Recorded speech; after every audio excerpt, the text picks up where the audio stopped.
Good evening, everyone. I'm Saurabh Paliwal from Biocon's Investor Relations team, and I welcome you to the Biocon's earnings call for the second quarter of fiscal year 25. I would like to indicate that all participants will be in the listen-only mode, and there will be an opportunity for you to ask questions after the opening remarks conclude. Should you need to raise questions, please select the Raise Hand option under the Reactions tab of your Zoom application. We will call out your name and unmute your line to enable you to ask the question. While asking, please begin with your name and your organization. Please note that the chat box is disabled, but you can raise any technical concerns by sending us an email to investor.relations@biocon.com. I would like to bring to your attention that this conference call is being recorded. The recording will be available on our website within a day, and the transcript will be made available subsequently. To discuss this quarter's business performance and future outlook for the company, we have with us on the call Group CEO, Mr. Peter Bains, Mr. Siddharth Mittal, CEO and MD of Biocon Limited, Mr. Shreehas Tambe, CEO and MD of Biocon Biologics Limited, along with other senior management colleagues across our business segments. Before we begin, I would want to remind everyone about the safe harbor related to today's call. Comments made during the call may be forward-looking in nature, based on management's current beliefs and expectations. They must be viewed in relation to the risks that our business faces that could cause our future results, performance, or achievements to differ significantly from what is expressed or implied by such forward-looking statements. After the end of this call, if you need any further information or clarifications, please get in touch with the Investor Relations team.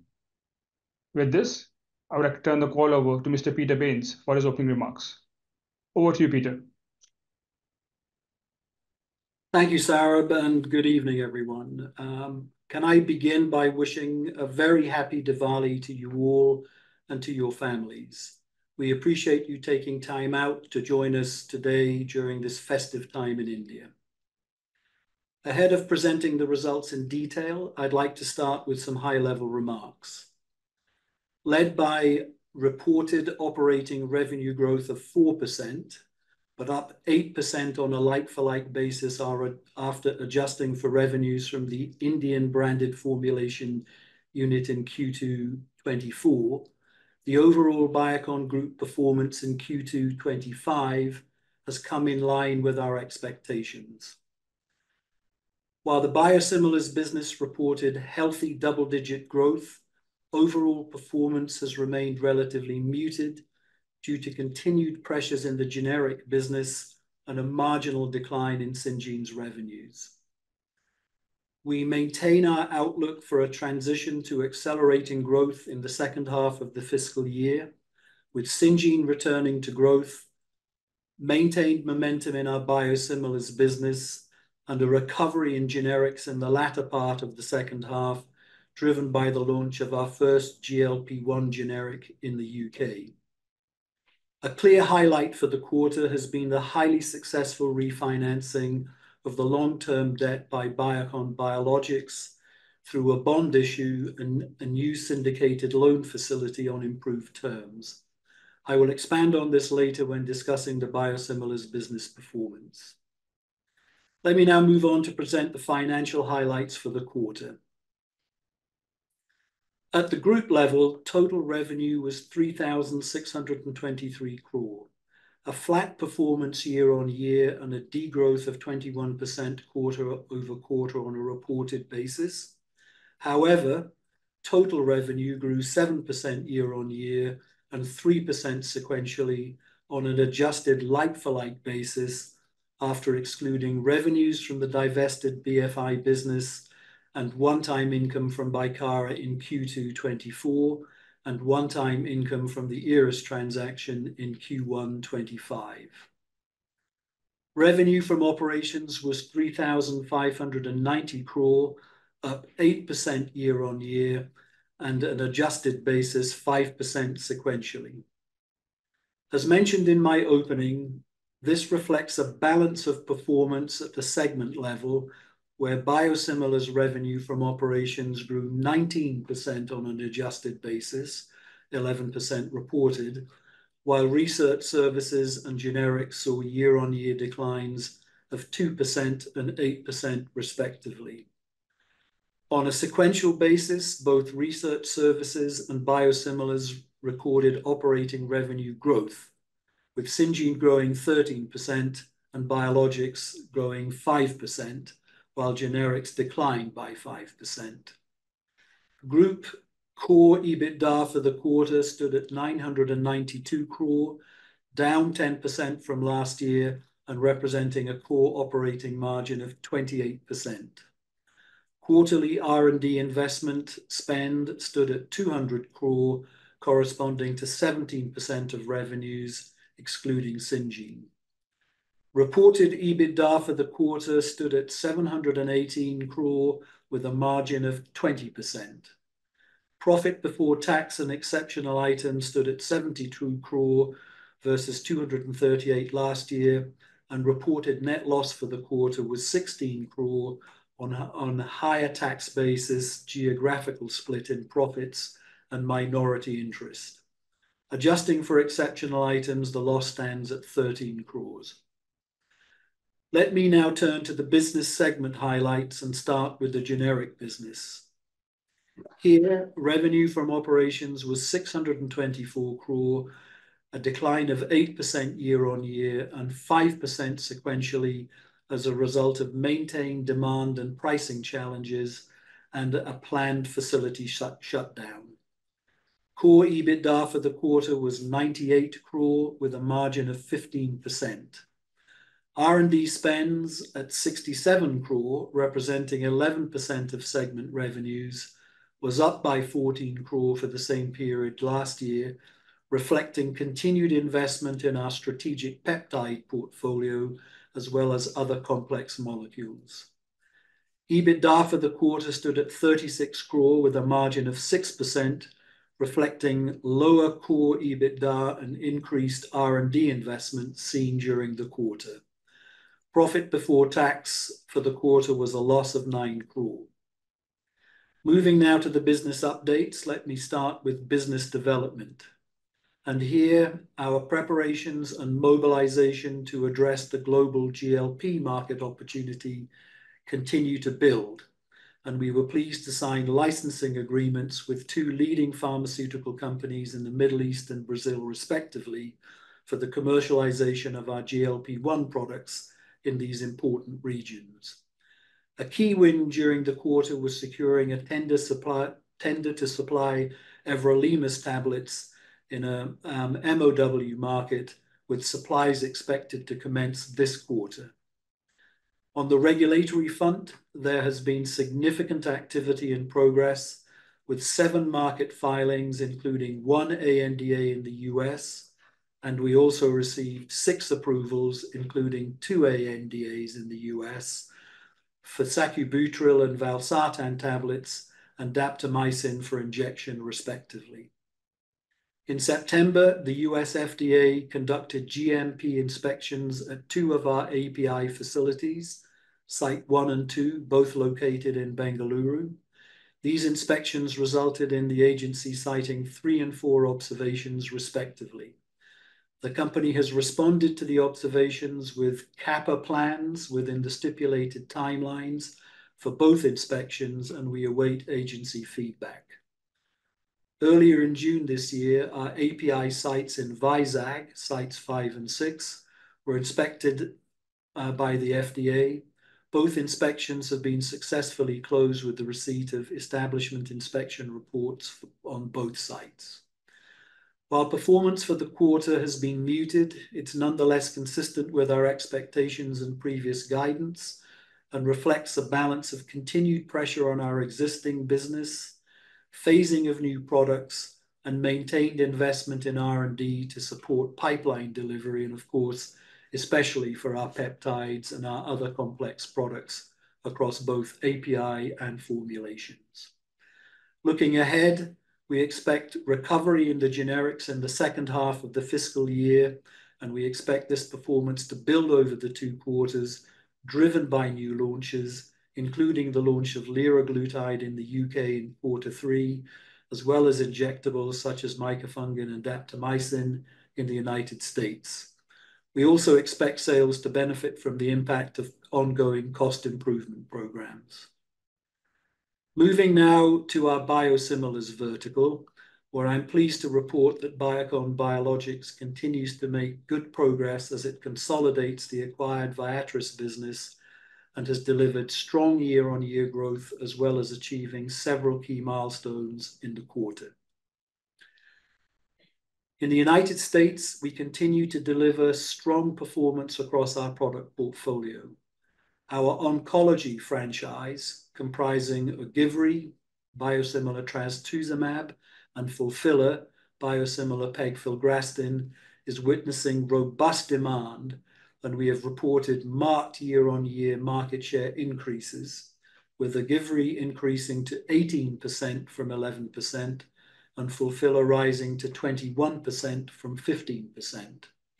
Our Semglee and insulin glargine franchise shares continue to be in the mid to high teens, including closed-door pharmacy networks and government business. In Europe, market shares have remained largely stable at a regional level, with Germany and France continuing to drive value. Strong growth across key markets and products has allowed us to expand patient access. Hulio, our biosimilar adalimumab, has maintained its market-leading position in Germany with an 18% share, and we hold an 11% share in France. The company has also made significant strides in expanding its footprint, with double-digit growth in the UK and the Mediterranean cluster, which includes the UK, Italy, and Spain, as well as partner-led markets. We are also seeing positive traction in our JANZ region, as promoting and marketing activities have transitioned to our commercial partner in Japan during the quarter. On the emerging markets front, Biologics continues to expand the depth and breadth of its patient reach and has secured market-leading shares in several major countries. For example, 74% for trastuzumab and 86% for bevacizumab in South Africa. We have seen strong demand for our insulin franchise, especially in Mexico, and for adalimumab and etanercept in Saudi Arabia. We also had 15 new launches this quarter in the AFMET and LATAM regions, including bevacizumab and pegfilgrastim in Saudi Arabia. These new launches will be a key driver of growth going forward, and we've also seen an uptick in market shares across our self-led markets, which are a strategic priority for us. Now coming to the financials for the quarter. Biosimilar revenue from operations was 2,182 crores, up 11% on a reported basis, but 19% on a like-for-like basis, adjusting for revenues in Q2 24 from the branded formulations unit in India. This growth translated into a core EBITDA of 691 crore, growing 5% year-on-year and with a healthy margin of 32%. Reported EBITDA was 469 crore, which grew 4% and delivered a margin of 21%. Adjusting for the forex impact of the appreciation of the Japanese yen against the US dollar, EBITDA was 550 crore with a margin of 25%, reflecting the strong underlying profitability of the core business. We continue to invest in our pipeline with R&D spends at 6% of revenue to drive our mid and long-term growth ambitions. As mentioned in my opening remarks, a key highlight during the quarter was the successful refinancing by Biocon Biologics of the $1.1 billion or 9,347 crore in long-term debt through a combination of a US dollar-denominated 800 million bond issue and a new syndicated loan facility on improved terms. This strategic financing has significantly strengthened Biocon Biologics' midterm financial foundations and will help improve its liquidity profile, provide enhanced financial flexibility, and improve the opportunity to reinvest cash from operations into the business to drive growth. The bond was listed on the Singapore Stock Exchange and was the first US dollar-denominated bond issue by any pharmaceutical company in the Asia-Pacific region, and the largest high-yield debut bond issuance from India over the last decade. The issuance was 3 times oversubscribed and witnessed robust participation from marquee global investors, a testament to BBL's investor confidence in its growth potential. On the regulatory front, I am pleased to share that the US FDA has classified Biocon Biologics' drug substance facility at Biocon campus, Site 1 in Bengaluru, as a voluntary action initiated VAI. This inspection was held in February 24 and pertains to the supplies of RH insulin drug substance to the United States. The US FDA also conducted GMP inspection at Biocon Biologics' insulin's manufacturing facility in Malaysia in September this year. This included several biologics manufacturing units and supporting infrastructure such as quality labs and warehouses. There were no observations related to data integrity, systemic deficiencies, or quality oversight at any of the units. We've submitted a comprehensive CAPA plan to the agency, and we're confident of addressing these observations expeditiously. We do not expect the outcome of these inspections to impact commercial supplies of existing products. On regulatory filings, I'm pleased to share that the European Medicines Agency, the EMA, has validated our regulatory filing for denosumab, and we are now on track to complete filings in several other markets later this year. In August, Biocon Biologics signed a settlement and license agreement with Janssen and J&J that clears the way to commercialize Yesintek, our biosimilar ustekinumab, in Europe, the United Kingdom, Canada, and Japan upon regulatory approval. Looking ahead, we remain focused on consolidating the business and leveraging our vertically integrated model and expanding global footprint to drive value for the organization. Our priority is working with the FDA to address their observations at our Bengaluru and Malaysia facilities, which would pave the way for several new launches in the US in the near term. These new launches, coupled with product launches in other geographies, will serve as the key growth catalyst for both revenue and margins. Turning now to Syngene, our research services unit. Syngene's performance for the quarter was broadly flat, again in line with both our expectations and previous guidance. Revenue from operations was down 2% on a year-on-year basis, but grew sequentially by 13% to 891 crore. Reported EBITDA was down 5% to 261 crore, with an EBITDA margin of 29%. Profit before tax at 137 crore was down 13% from last year. The performance in the second quarter was driven by return to growth in research services, which benefited from multiple pilot projects in discovery services for both large and mid-sized biopharma clients, looking at China alternatives, as well as sustained performance from the dedicated centers.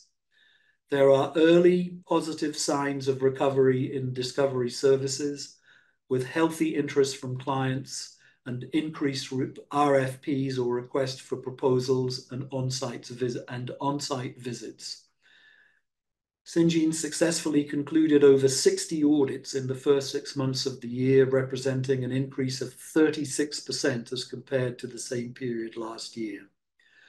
Syngene continues to add capacity and capabilities in discovery services at its Bengaluru and its Hyderabad campuses in areas such as antibody conjugates, peptides, and oligonucleotides.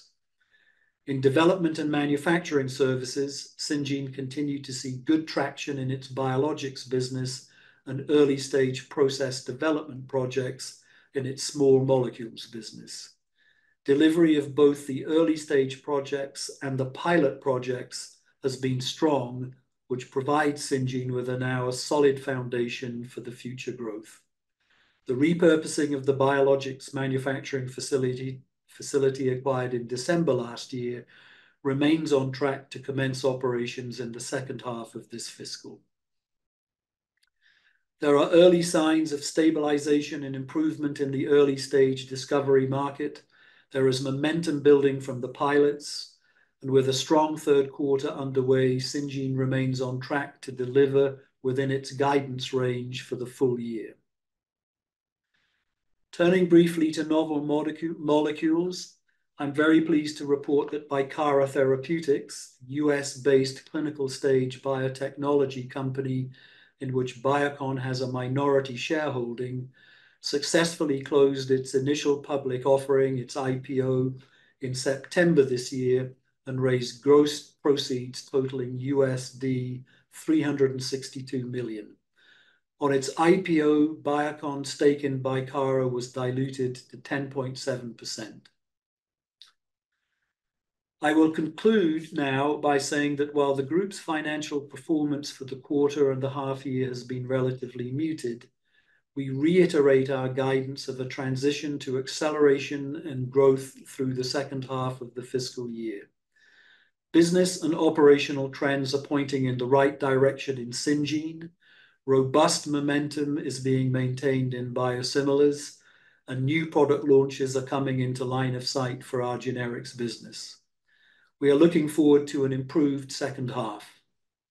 With this, I'd like to open the floor now to the Q&A session. Thank you, Peter. We will wait for the question queue to assemble. As a reminder to all participants, please use the raise hand option at the bottom of your Zoom application if you wish to ask a question. Please limit your questions to 2 per person and introduce yourself before asking the question. We'll take the first question from Harith Ahmed from Spark Capital. Please go ahead. Good evening. Thanks for the opportunity. So my first question is on the reported revenues for Biocon Biologics, which is around 2,200 crores for the quarter and almost 4,300 crores for the first half. Will you be able to give an indication of the breakup of these revenues between US, Europe, and other markets? Thank you, Harith. I'll pass that over to Shreehas to respond. Thanks, Peter. Harith, appreciate that question. I will, since you're asking specifically about the comparison of the last quarter to last year quarter, and then also about the split between the regions, I'll have Kedar respond to that. So Kedar, if you could kindly get into that detail. Absolutely. So Harith, thanks for your question. See, you should take roughly, I'm giving you rough numbers, about 41%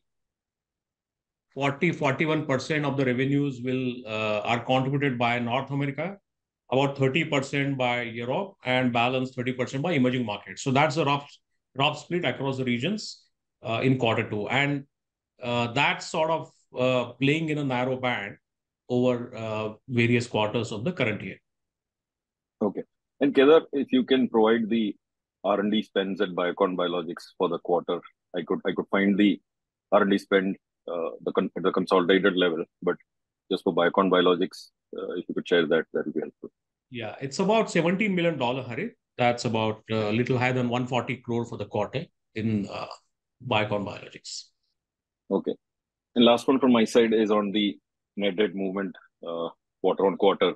So in the first half, we received proceeds from Eris to the tune of around 1,100 crores.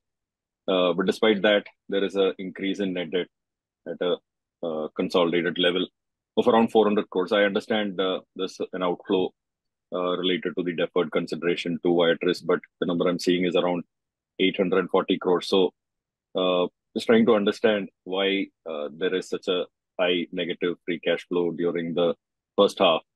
And in that context, how should we think about CapEx given net debt reduction is a priority, shouldn't we be looking at moderated capex spends? I see that number at around 900 crores in the first half. Kedar, do you want to pick that up on biologics, and Sid, maybe you can then pick it up on the generic side? Yeah, I mean, the biologics net debt was tracking roughly 1.3 billion till now. And as of 30th September, it's lower than that by about $50 million. So I think the biologics net debt has improved. And capex stays in the zone of about 90 to 100 million for this year. And that in half of that is for maintenance capex, half of that is on expansion for our insulin capacity in Malaysia, which has a strong business case considering the demand and pricing points that we have in all our global markets. So I think the capex for us remains at that zone, at a predictable zone. But for the group, maybe Siddharth or Peter, you can call. Thank you. So I think at the group level, if you look at March 24, the net debt was 1.35 billion, which has gone up to $1.4 billion. There's also some reclassification of debt from long term to short term.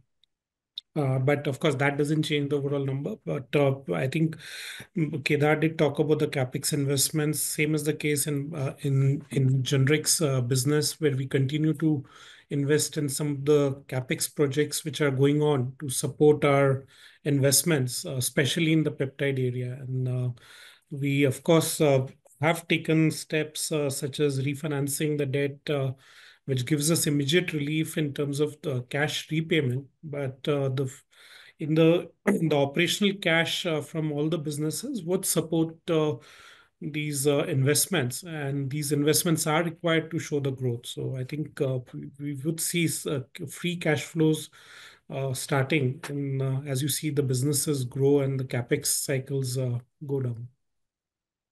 Okay, that's helpful. Thanks, Siddharth. Thank you. Thanks, Harith. We'll take the next question from Surya Patra from Phillip Capital. Please go ahead. Yeah, thanks for this opportunity. My first question is about the regulatory update, what you had done for your biologic facility in Bangalore. In your opening remarks, you have mentioned that your Bangalore drug substance facility now got VAI. So is it fair to believe that this paves the way for the approval for bevacizumab, which has been pending since some time? It's important that we clarify that very clearly. Shreyas, would you like to take that, or shall I pass it on to Ron? Thanks, Peter, and thanks, Surya, for the question. And I like the way you think. I'm hoping that we move in that direction. But as Peter rightly pointed out, it's important to call out how these things have evolved. If you recollect, we had said that we are actively engaging with the agency, and we had met with them earlier in this calendar year. And following that meeting, we have seen inspections at 3 of our sites. The inspection that occurred in February of this year was the inspection of our campus facility, which makes recombinant human insulin drug substance for the United States. And the outcome that we've just notified today is the outcome of that inspection, which was for the drug substance recombinant human insulin. The other 2 inspections were at different locations. Our site in Biocon Park, Bangalore, makes bevacizumab, the question that you asked. And you're right, that inspection outcome is awaited for some time. We did have that inspection in July, and we're looking forward to the agency giving us the outcome shortly. And this is a good outcome. I would take this, the VAI, as a good indication that there's confidence that the agency has in our quality management system. But of course, we'll have to work on seeing how the subsequent outcomes play out, and we will keep you posted. Okay, yeah, sure, sir. Then, is it possible to have some sense about the biosimilar, the traction in the biosimilar business? Let's say we have pipeline of products. We have already the Aspart as well as bevacizumab that has been pending since some time, and now even the Stelara biosimilar that is also we have settled for commercialization sometime in the fourth quarter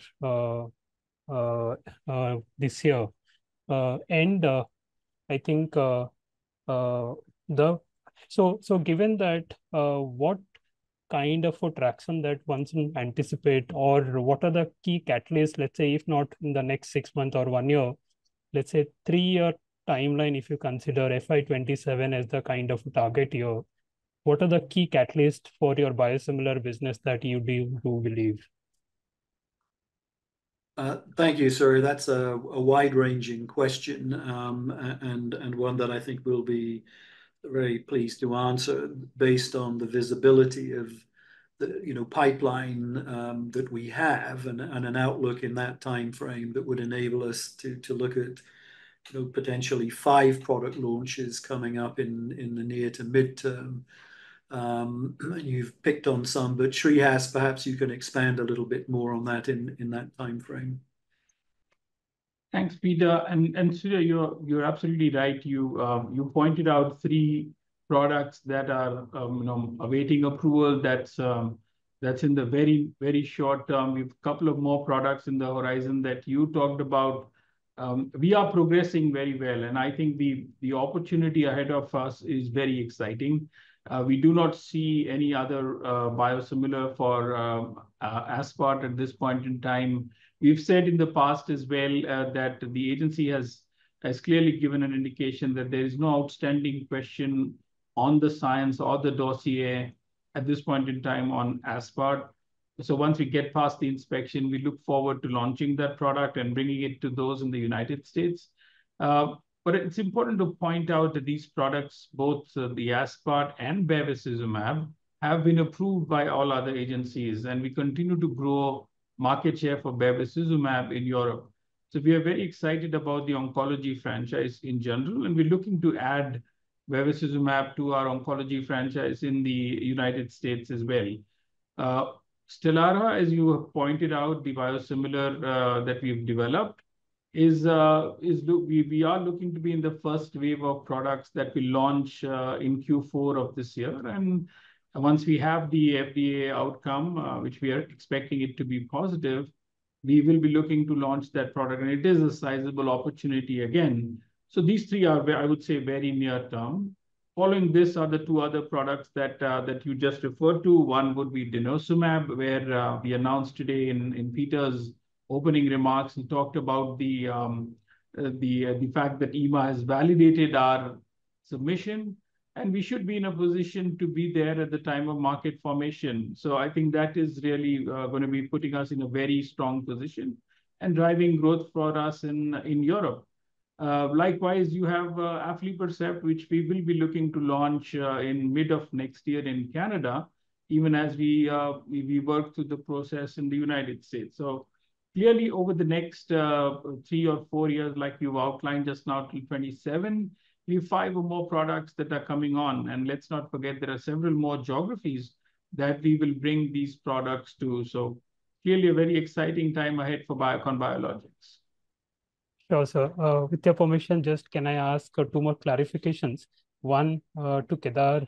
Kedar, if you can just clarify, what is the kind of finance cost for the newly added debt? That is one. And regards the bevacizumab in the Europe, what is the target market size in Europe for bevacizumab? These 2 clarifications I just wanted. Yeah, maybe Shreehas, you can take the Beva question and then I can answer the finance. We'll get back to you, Surya, specifically with the market opportunity on Europe specifically, but it's a sizable opportunity which we will we'll get back to you offline. Sure. Maybe we can respond on the cost of the. Yeah.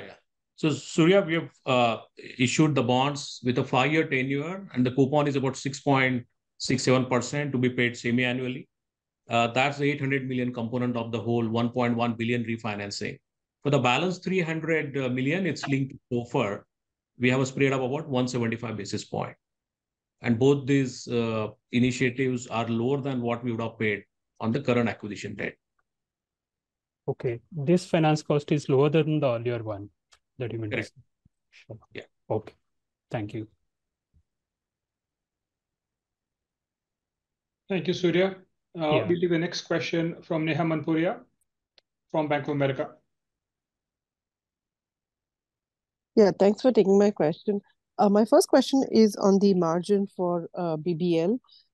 We've seen a pretty decent improvement in BBL margins quarter on quarter, particularly given we've seen a significant market share expansion also. So is it fair to assume that a lot of this market share expansion hasn't come at the cost of, lower pricing? Could you give us some color on, the margins for BBL and how we should be thinking about full year core margins? Yeah, so maybe I can go and then Shreyas, you can add. Sorry, Peter, you're saying something? No. Go ahead, Kedar. I was going to hand it over. No, Neha, I was just saying that we have been trending our EBITDA margins between 22 to 25%, depending upon the product mix and the SG&A pattern in each quarter. In the SG&A, the manning spend for the first 2 quarters is equal to what we spend in Q4 of last fiscal. Which means what? Which means the increments impact we have been able to absorb through efficiencies in the manning. That is one.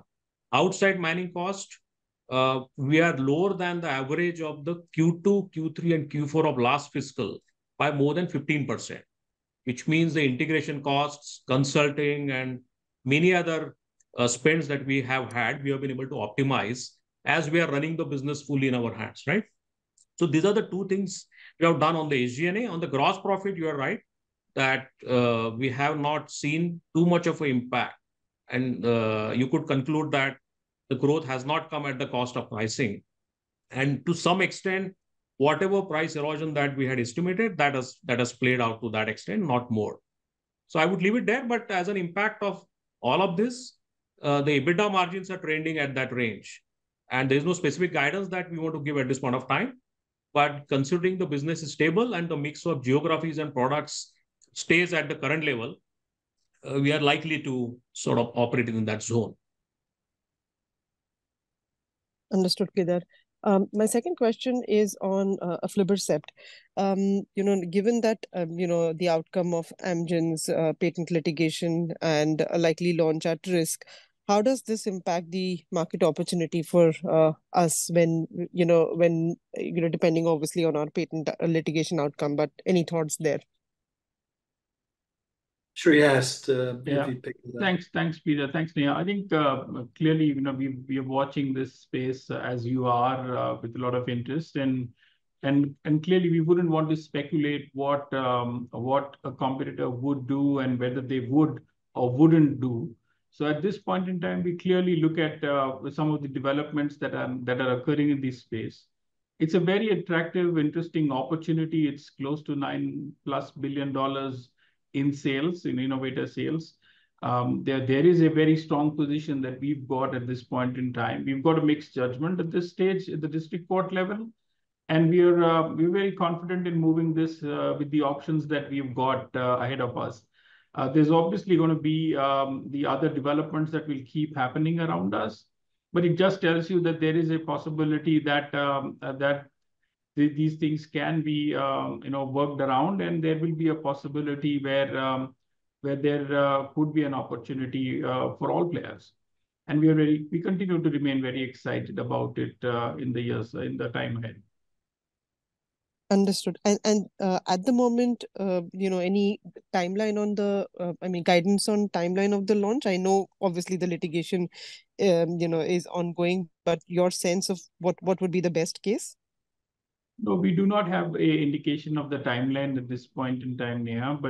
But as things evolve through the courts, we will keep you posted. Understood. And sorry, one last question, if I may, on biosimilar for Stelara, ustekinumab. Given what's happened with Humira, one of your peers today commented that they could look at a similar engagement, sort of contract like they have done for Humira.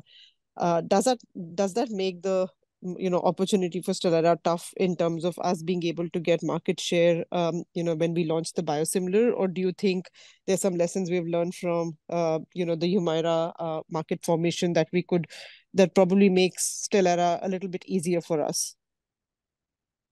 And certainly there are lots of learnings for the biosimilars industry, as well as the regulators and the customers, which is the PBM as well, from what's evolved in the US with the Humira biosimilar. So there's certainly a lot of learning. We've had our share of learnings as well.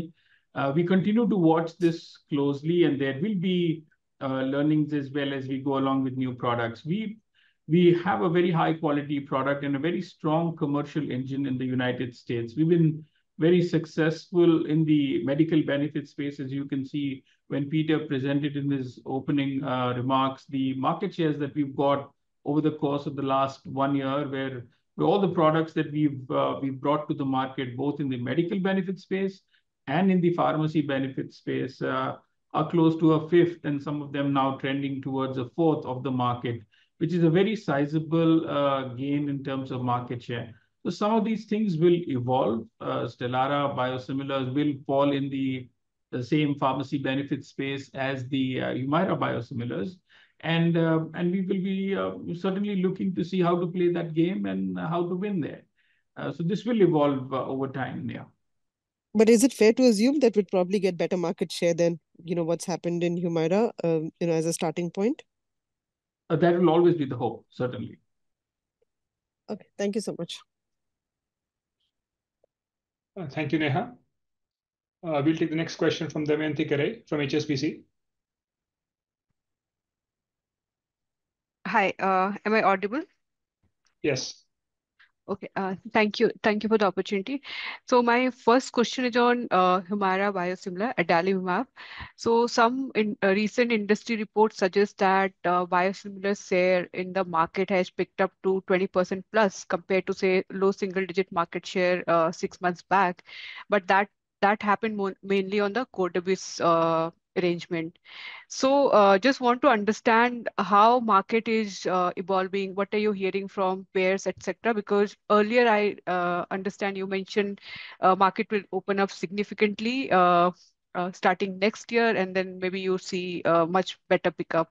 But whatever, I guess, market share gain we have seen so far, that has gone to Cordibis. So for a player like Biocon, what are the expectations there in terms of market share gain? Perhaps, Matt, you can answer that question for Damayanti. Yeah, thanks for the question around that. Remember, as the timing with these payers in the United States, you're starting to see a progress in regards to Humira now not becoming the sole focus with the payers. So we're anticipating that as you see the private labelers coming in, like you talked about Cordavis, we are seeing opportunities as we go into the next formulary opportunity where they're discontinuing or not being favorable to Humira. This puts Biocon in a unique position where we have contracts already in place. Don't want to forget that. And Humira is not on there. We're seeing success where Humira is not part of the formulary and Biocon Biologics are there. We're seeing uptick and we're seeing nice market share when this is happening. So as we go into 1/1/25, as we go into 1/1/25 calendar, or even in through July of 25, you're going to start to see the market open up, I believe, more for products like ourselves. And remember, we're multi-channel faceted. It's not just commercial. There's also the Medicare, Medicaid. So we are seeing payers reaching out directly to us as they come up on their formulary rebids. And we believe we're well positioned because of how we're established with our current sales force, our partners, and the ability to be able to capture that as we go into our next fiscal year. Thank you for the question. Sure, Matt. And if you can also comment on the pricing aspects, are prices getting more competitive as market is more moving towards biosimilars? I think you'll see the market continue to have swings. It depends on the channel, but I believe within the next 12 months, you'll see some settling of the pricing. But as you know, this is a competitive market, and Biocon is well positioned to continue to compete. But I think it's making that point where we're starting to see some settling in the pricing, which will be good as we go forward. Sure. My second question is for Kedar. So Kedar, my question is on the working capital status for Biocon Biologics as well as for the consolidated level. So I guess as per the recent releases, we see very little or almost like no progress in terms of receivables, inventory days, etc. So can you comment on it when we can see some improvement coming in there? And just also want to understand was the inventory buildup, etc., whatever we have seen, that's mostly related to Beatrice deal? Yeah, that's correct. So in fact, we have a plan, Damayanti, to improve the inventory position by about $100 million. So between April 24 and March 25, in this fiscal 12 months, the target is to reduce inventory by about $100 million through several ways and means. And as the first half has got completed, we are doing good on that front. So actually, inventory position has improved substantially compared to March. And receivable days are tracking at roughly 80 at a company level between all the three geographies. And we don't have any write-offs or any issues of that sort. And in fact, net receivables for our US market, if you take account of the all chargebacks, rebates, and deductions, are very minimal. So if you adjust the gross receivables with chargebacks, rebates, and other deductions, the net investment that we make in receivables for the US market is very minimal, actually. So overall working capital situation, in fact, is healthy. And offline, I think we can chat and I can take you through some of the numbers. Sure. But between both inventory, receivables, and payables, there is a significant improvement that we are seeing, and we'll continue on this path.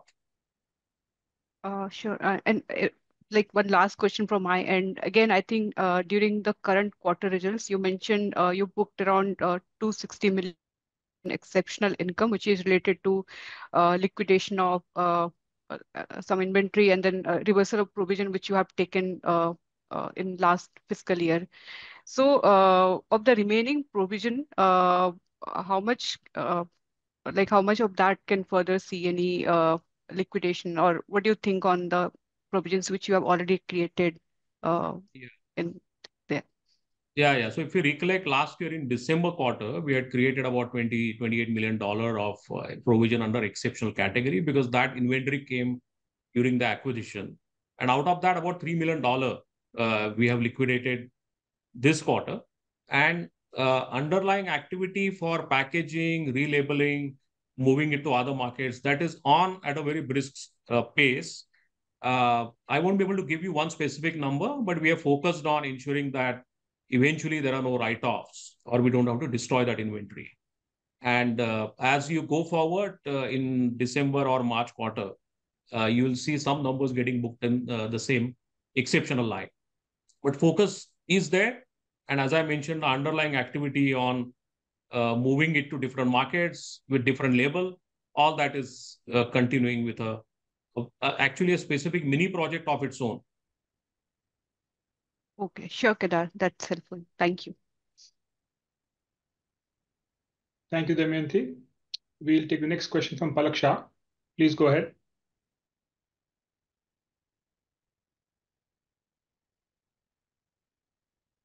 Hi, am I audible?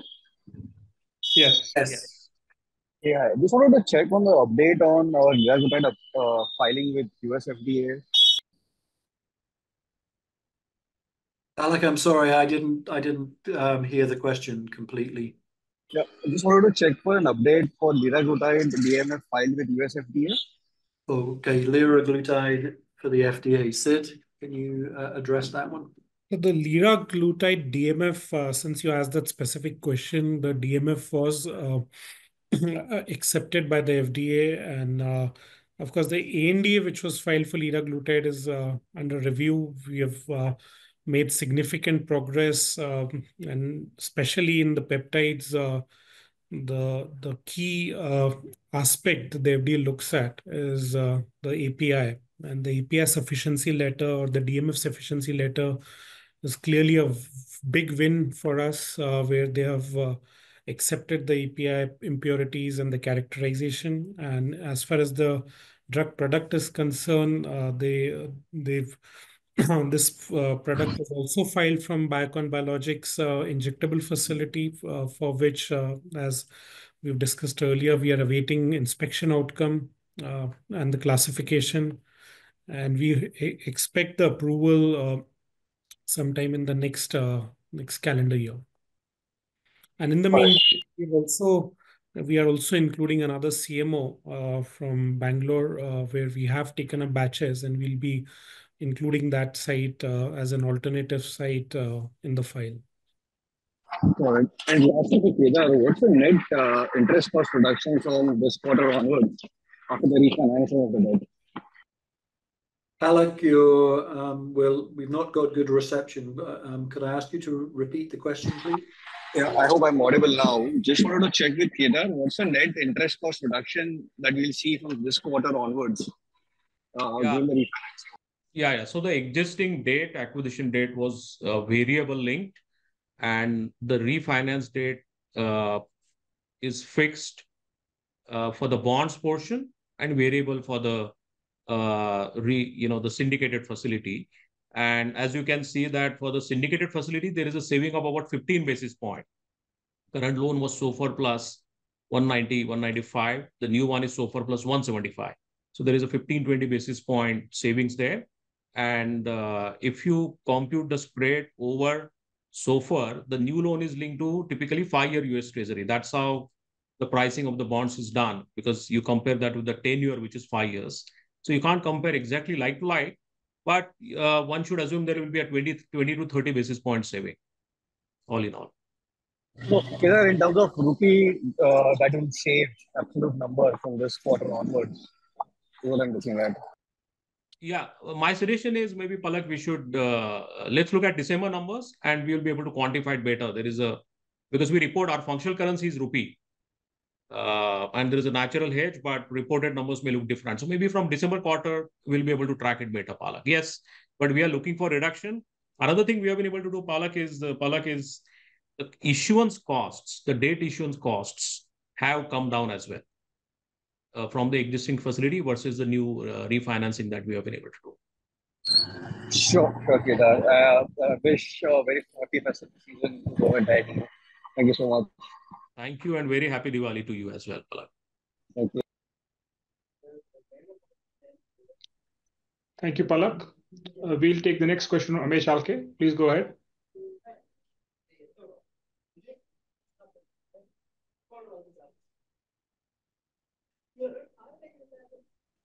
Hello, am I audible?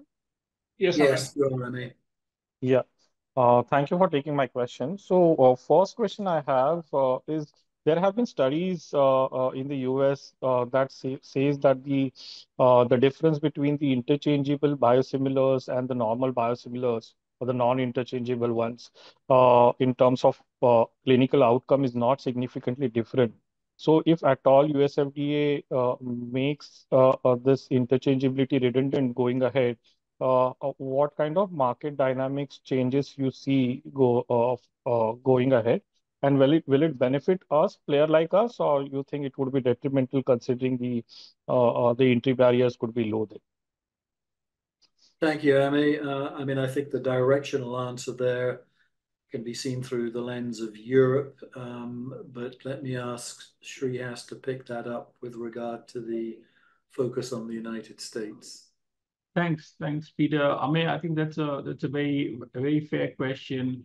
Interchangeability is a very US specific term, and I think that is getting ready to be taken off. We've always been of the view that any biosimilar as approved should be used interchangeably.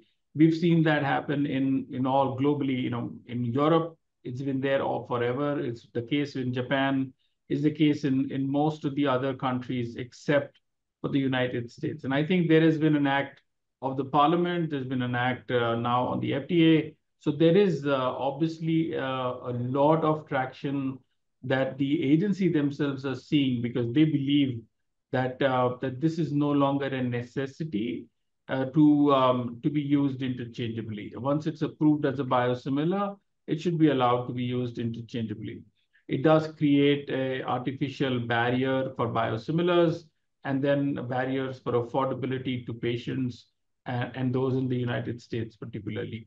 So how does it impact us, which is the second question that you've got. And I think that that is really a very important thing in terms of companies like Biocon Biologics, which have been at the forefront of developing these products.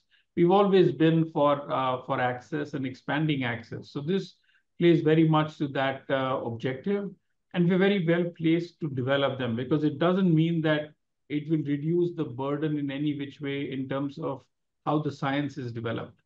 What it will take off is the artificial barrier which was created for interchangeability. And I think that is good for the industry, for the patients, and also for the company particularly as well. Sure. And just basically our investment for the product will go down, what you mean to say, but that might not have major impact on the number of players there in the market. No, we don't think so, because this is, as I said again, and I repeat, this is a very US only phenomena. So people and companies were developing products anyway globally. There are examples like, for example, in insulin, we've been able to successfully work with them to even remove a clinical trial, phase 3. But that has not overnight meant that you've been in a position to have more people trying to develop it, because it's not just the clinical development that is what is important. It's also the ability to have the science to develop it through the labs, the clinical capabilities, but also the large manufacturing scale, and most importantly, the commercial capabilities to bring it to the market. So unless you're a fully integrated player and have all the levers, these things are actually going to work towards helping the patients and the industry at large. Sure. The second question I have is on the generic side of the business. So Biocon generic is almost generating around more than $300 million kind of a sales, or at least the quarterly run rate says so. So over next 2 to 3 years, what could be the aspirational number here on the revenue side for the generic side of the business? And apart from peptides, what else are there in the pipeline which could help us achieve that? Thank you, Amy. I'll ask Sid to address that one, please. I think we've given a direction that over the next couple of years we are looking at mid-teens kind of growth. Of course, peptides being a major contributor within that growth, coming from liraglutide in the near term, and semaglutide opportunity opens up in many markets in calendar 26, and we're gearing up to file in some of these markets in next calendar year. Apart from that, we have had many other OSDs which have either been approved by the FDA and awaiting launch given the patent or the market formation. And third is our base business. As we have indicated that we've been impacted by pricing pressure and hence volume and the demand. And we are working on cost improvement for many of our base products. And when we start realizing the lower cost, and we are going to go back to our customers and build back the volume that we have lost. So combination of additional volumes with a better cost base on existing products, new launches and OSDs, and in few of the injectables, I think we mentioned in the commentary, products such as daptomycin, micafungin, and third and the most important being peptides. Sure. Thank you so much. This last question I have on the Humira biosimilar for the US. Are we thinking of doing a high concentration filing, or that is not on the board? Shreehas, do you want to take that one? Yeah, so that is something that is certainly a part of our development plan, and we will update as things progress. Sure. Thank you so much. Thank you. And happy Diwali to everyone. Happy Diwali. Thank you, Amay. We'll take the next question from Jamsheed K. Please go ahead.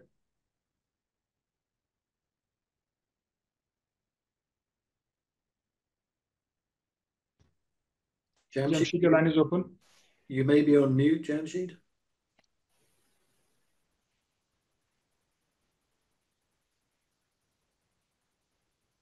Maybe we can come back to Jamsheed, Saurabh. Am I audible? Yes, you are now, Jamsheed. Yes, you are. Yeah, thank you for taking up my question. So, first of all, like regarding Stellara biosimilars, I know you have a settlement agreement in the last August regarding the launch in EU, Canada, and UK. So, at this point of time, can you please provide any launch guidance in the respective territories like EU, Canada, and UK? Yes, I think I touched on that in the commentary, but Shrihas, maybe you can build on it. Yeah, Peter, thanks for that, but I didn't quite hear the full question. I think what is it that you are looking for, Jamsheed, in US, Canada, and Europe? Yeah, yes. Jamsheed, can you clarify once again? What's your question? Yeah, sure. Can you please provide any light on the launch guidance or launch timelines on EU, Canada? Launch timelines. Okay, Yes. I think the launch timelines in these countries. So we've been able to secure a launch upon approval timelines on these countries. So as soon as we secure approval, Jamsheed, we will be looking to bring these products to market. So I think we've been able to negotiate a very good position, and we've already said what our launch date in the United States is going to be. Okay. Yeah, one more question.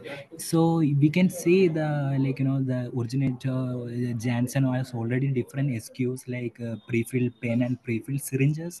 So at this point of time, did you have any plan of developing the pre-filled pen or some auto-injector devices for the same? I mean, for Ustagrama biosimilars? We've always believed in developing whatever is the product that we believe will be the dominant or the large share of the market. To our understanding at this point in time, Stellara in an auto injector is not a product that they've launched, or maybe if they have, then it's a much smaller market share in some markets. But we, of course, have the capability to develop all of it, and we will do that as and when that is needed. Oh, okay, thank you. But one last thing, I know it is very early to ask, so if you can provide any rough timeline for the auto-injector device? Rough timeline of what, Jamsheed? Sorry, I lost you again. Like launch timeline for the auto-injector device, if you are developing like a rough, I know it's too early, but just... So we will develop this and launch it as needed. So we don't necessarily have a restriction on being able to launch the device or not. So if we do get a device, we will be in a position to launch it. Okay, yeah, thank you and happy Diwali. Happy Diwali, Jamsheed. Thank you for your questions. We'll take the next question from Neeraj Jain. Please go ahead. Hello, can you hear me? We can, Neeraj. So my questions are regarding the pegfilgrastim market. So I would like to understand from the management, what are the ASP and competitive trends they see because of the aggressive pricing policy taken by Amgen for Neulasta. And number two, so recently one of your main competitors have been facing supply chain issues. So has it worked in favor of Biocon? That whether we have been able to take some market share because of the issues facing the competitor? Thank you, Neeraj. I think I'll hand that to Matt to address, please. Yeah, sure. Thank you for the question. Just to give you the definition around ASP, as ASP declines for others, it doesn't affect other manufacturers. So it's the reverse of what you would think in the Part D, the retail side. On the ASP, you control the ASP based on your rebates. And how it's then reimbursed, the ASP matters to the prescriber.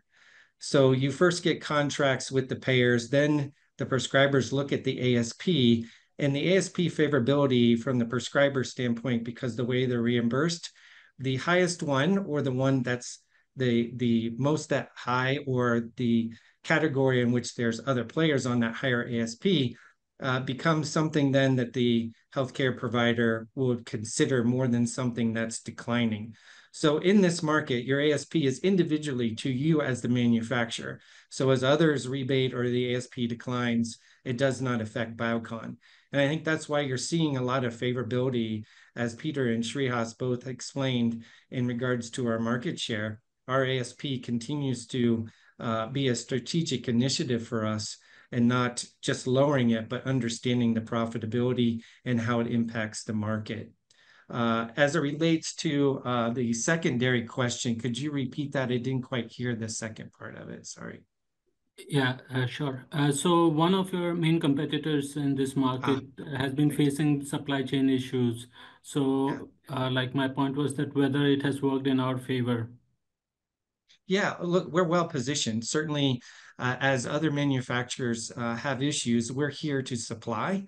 And certainly, as they continue to report that they're having these issues, we're getting more and more customers reaching out to us. So Biocon's well positioned and ready to fulfill those orders. And certainly, you're seeing our market share tick up. A lot of that's through our strategy. But as the competitor continues to have those issues, we're in a great position to capture more additional share at the right price points. Thank you for the question. Okay, thank you. That's it. Thank you, Neeraj. We'll take the next question from Naman Bagrecha. Please go ahead.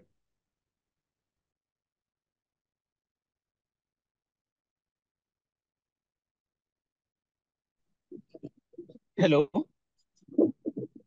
Hello. Yes, Naman, please go ahead. Good evening, everyone. Just one question for Srihas. Srihas, given that our Malaysia facility is not yet cleared by US FDA, have we kind of lost the contracting cycle for Aspart as well for CY25? And Aspart could now be a C26 opportunity?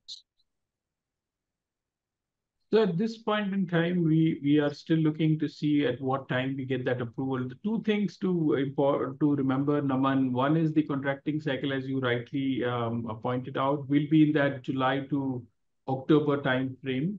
So certainly that is it is coming towards the end of that time horizon that you look for the subsequent calendar year. But the important piece to remember is that there isn't any other biosimilar for Aspart at this point in time. So while it would be true typically for most products where you have options and the payers and PBMs could look for alternatives and they could tie up. Here, it's a very unique situation that would still keep the opportunity available. It may not be the full year if it is a little delayed, but it does create an opportunity for us to reach out to customers to see if there is an interest, and to our understanding at this point, there's a lot of interest in looking at biosimilar Aspart at whatever time it gets approved. So yes, we are, and we continue to remain excited about it. We're actually looking forward to seeing the approval coming through as soon as possible. Okay, but let's say the approval, now we are in October, I mean 30th October. So if it comes, let's say 2 days, I mean, given that, I mean, Malaysia facility also needs to get cleared, but this opportunity will be CY26, right? No, I think what I was saying is you would do it for 24, July through October, for 1/1/25 through December 2025. And given that you are at the end of it, you would probably then miss out if you had competition. Okay. But given that Aspart, you don't have any other biosimilar, even if you are outside of that window, you will have some opportunity in 2025 also, assuming you get that approval soon.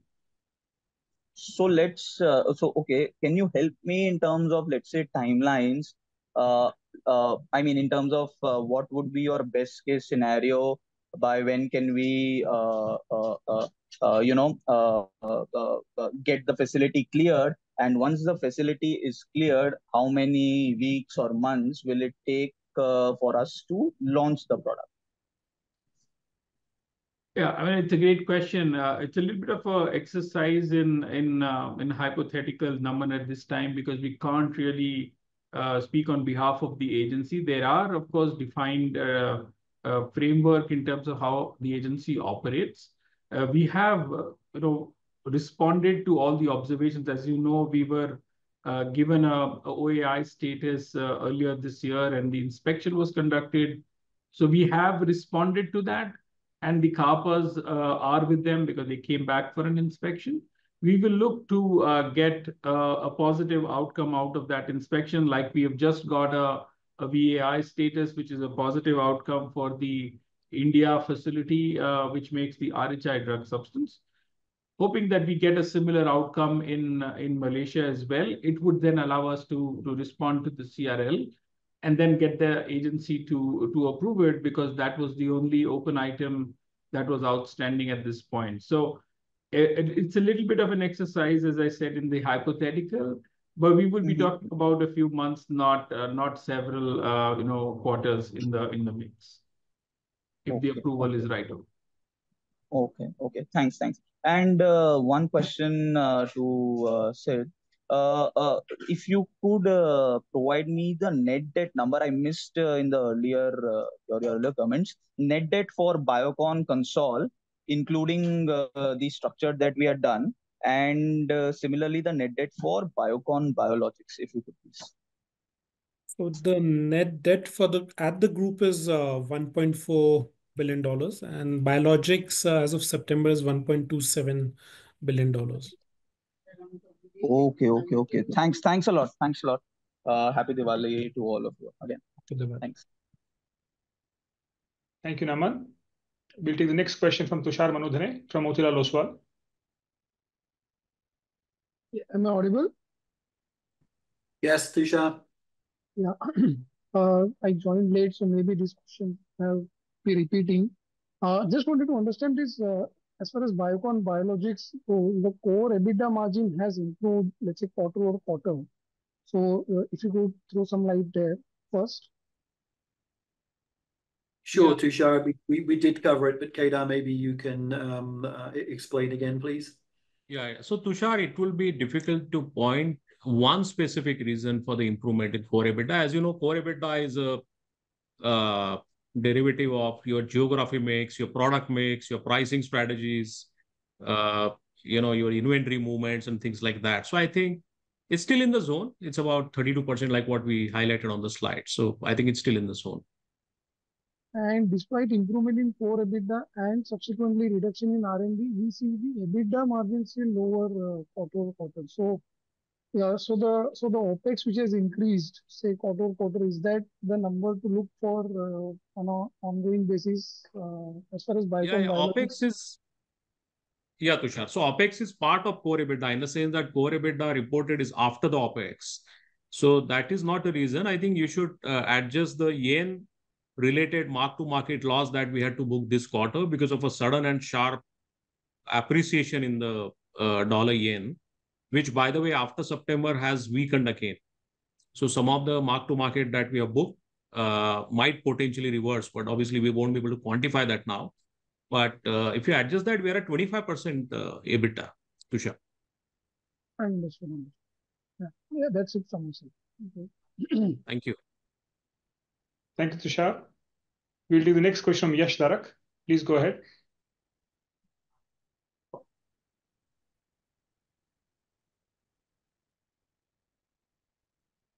Am I audible? Yes, you are, Yash. So thank you for the opportunity. Sorry, I missed the average cost of debt for the 300 million syndicated loan. If you could just treat the same. Yeah. That is about SOFR plus 175 basis points. So depending upon the average 3-month SOFR, it would vary. But currently it's around 6.75. Okay, thank you, Kedar. And secondly, if you could just guide on the revenue growth over financial year 2024 total consolidated revenue, where could we see ourselves in the at the end of the financial year 2025? Yash, we don't give quantitative guidance in that regard. I'll repeat the guidance that we've given, which is that we're looking at a transition to accelerated growth in the second half. And as I advised in the opening remarks, that's coming from restored growth in Syngene behind the momentum that we're seeing in discovery and research services and large molecule manufacturing. And we've seen the really good momentum in the biologics business, led by the market share gains in the United States with the key products. And as Sid has explained, we have line of sight now of liraglutide launch in the United Kingdom and some other injectable formulations before the end of the year, which will underpin a turnaround and a return to growth in the generics business. So we're really looking at a year of two halves, where the first half was relatively muted, notwithstanding the biologics performance, which has held up very strongly, but looking with all three now cylinders of the engine, to pick up over the course of the second half of the year. Okay, thank you very much. Thank you, Yash. We'll take the next question from Kapil Agarwal. Please go ahead. Yes, good evening, sir. This is regarding that, is there any plan to raise equity by diluting stake in Syngene or BBL to repay the debt? So, Kapil, I think as we've said, reducing the debt is a priority. We've taken measures to restructure the debt, but we've also indicated that we're going to look to reduce it, and we have many levers to explore on that. We are, and I think you can expect to see us take action before the end of the fiscal, but we'll determine which instrument, which opportunity we use as we progress through the year. And one more question regarding that there is some clause for, we can say, Viatris, that there will be some IPO for BBL.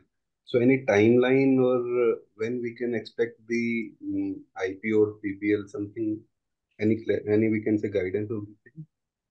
So, Kapil, I'll make a comment, but I'd invite Shreyas also to comment.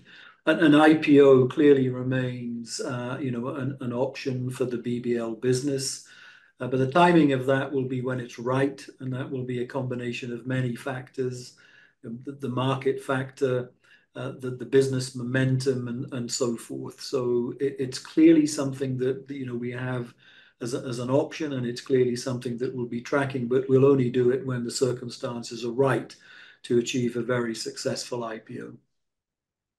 Okay, thank you. That's all from me. Thank you, Kapil. We'll take a follow-up question from Surya Patra. Please go ahead. Yeah, thanks for this opportunity again. So my first question here is about the R&D spend. We have seen both for BBL as well as for Biocon, we have seen a kind of a meaningful reduction on a sequential basis as well as YOY on the R&D spend side. So now at this level of 200 crore, it is around 7% of the ex-Syngene revenues. So this is the kind of a run rate that one should think going ahead, given the kind of margin pressure that we are witnessing, or and at this level, whether our developmental projects can be easily managed and covered with this kind of spend rate. Shreyas, I think that's aimed largely at biologics. Maybe you can address that. And thanks, Peter. I think, Surya, the spend that you see at Biocon biologics level, we would term that as an investment in R&D. Is we need to look at it as a spend that is in the range. We had said at the beginning of the year as well that it would be in that 7 to 9% of revenues, and we are tracking probably towards the lower bound, but we are very much in the range that we had guided for, and we intend to stay there on a full year basis. On a quarterly basis, you would see some variance depending on which stage of development the R&D programs are in. But other than that, we don't see any major change on that aspect.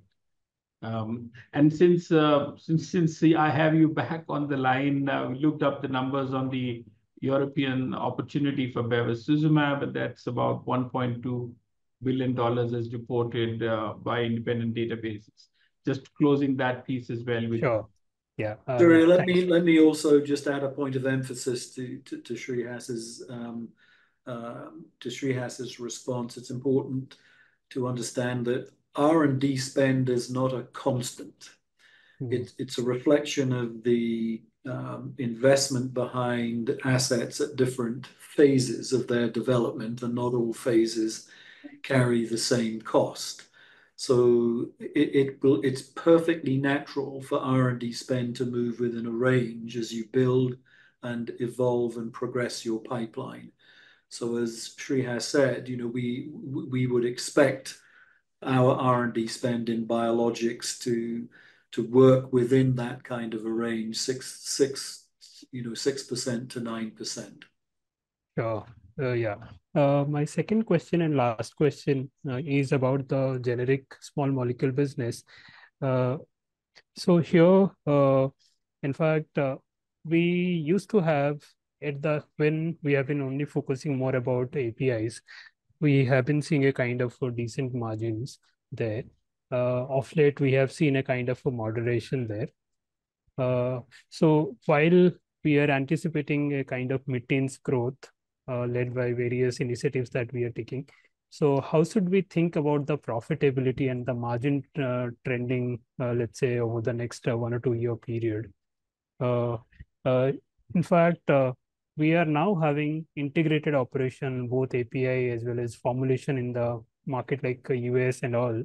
Despite that, the profitability or the margin profile has squeezed in the recent period. So any outlook or sense on this would be helpful, sir. So Surya, of course, profitability has been impacted by the pricing pressure, as we have indicated in the past and also during the quarter.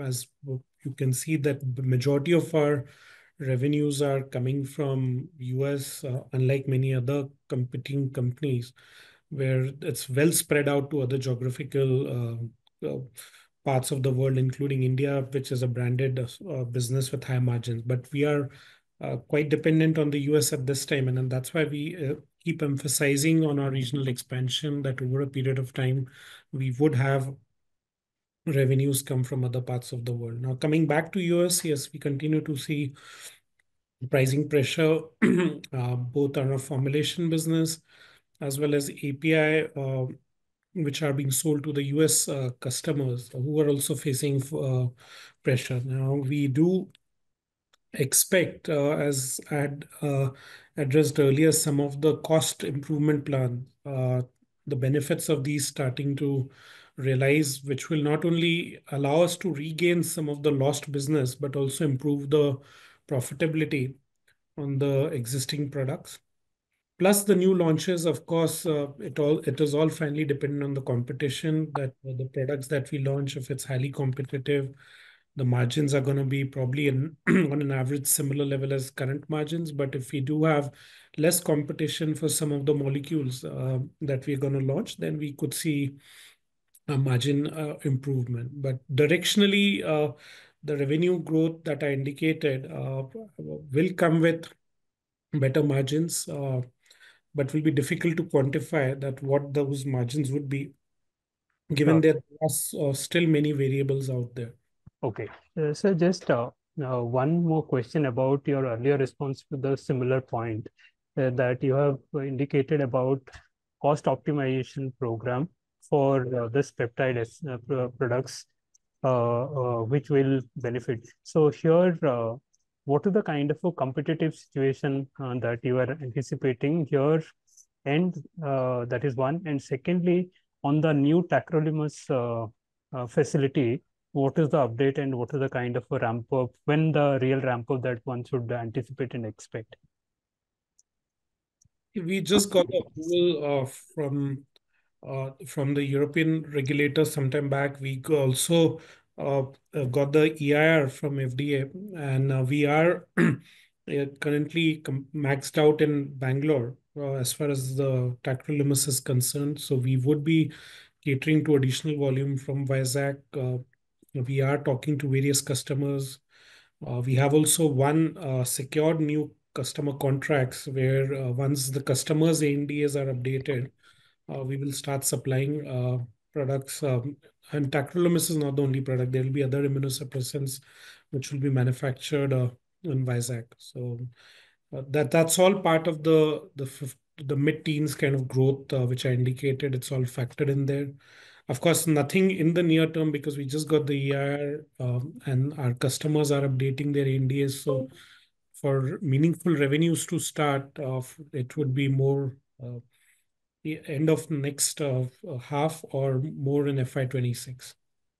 As far as the competitive landscape is concerned, the market is still forming up. We are looking at few approvals which are already in the public domain in Europe.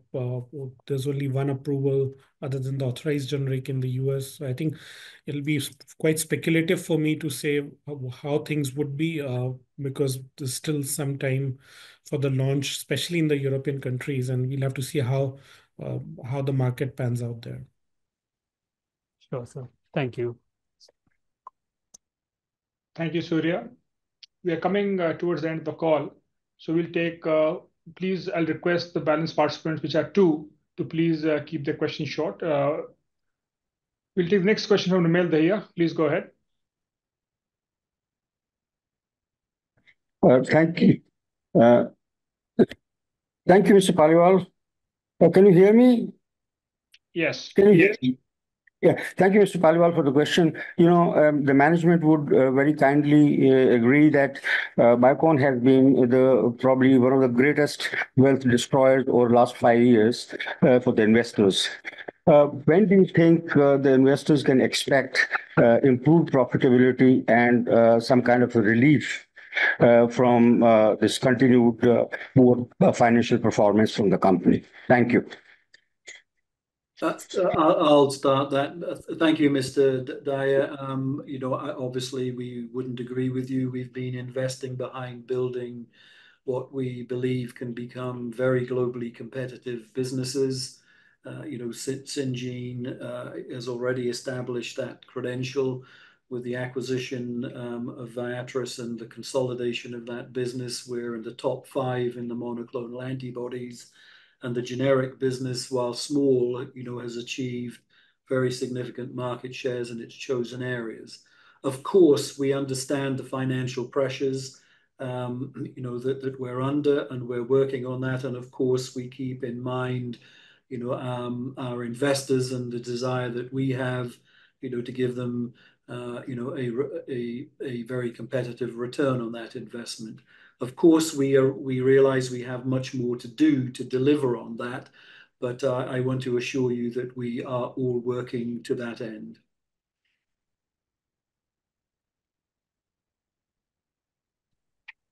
Thank you, Peter. We'll take the last question of the day from Harshit Dhoot. Please go ahead. Thanks for the opportunity, Saurabh and management of the Biocon. Just a couple of questions. First is, what's going wrong with the plants, the Bangalore and the Malaysia? Bangalore is stuck from last 3-4 years, Malaysia from last 4-5 years. What's exactly going wrong from the regulatory front here? Harshit, I think I'll start, but again, Shrihas, you can add, I'm sure, more detail.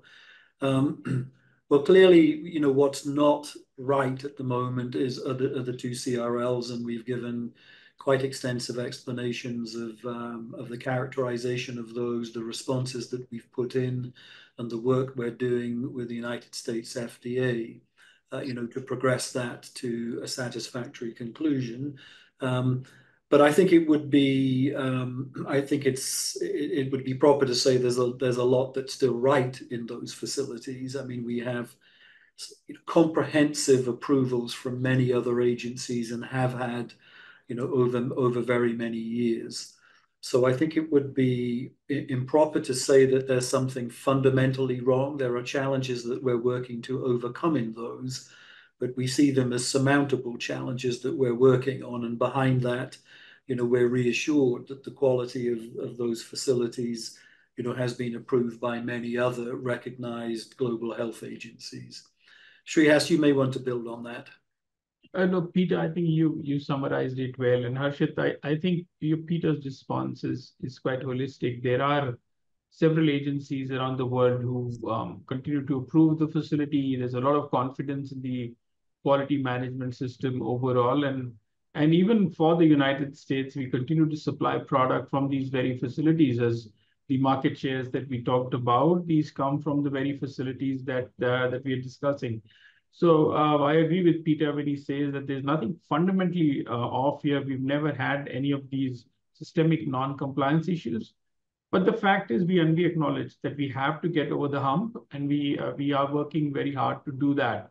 We met with the agency. We had a very transparent conversation with them. And you're seeing that there have been inspections which have followed, which had stopped post-COVID. And we've been able to accelerate that. We will have to work with them collaboratively, which we are doing.